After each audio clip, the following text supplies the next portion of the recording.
Okay, I'm eating smelly tofu in Hong Kong. It is surprisingly odoriferous.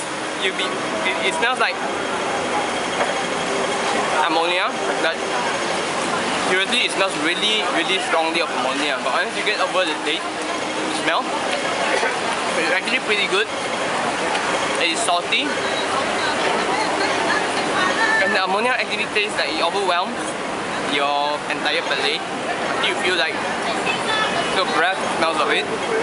And it's very oily and makes some very messy eating, but otherwise, smelly tofu, chow tofu in Hong Kong, chow tofu, good.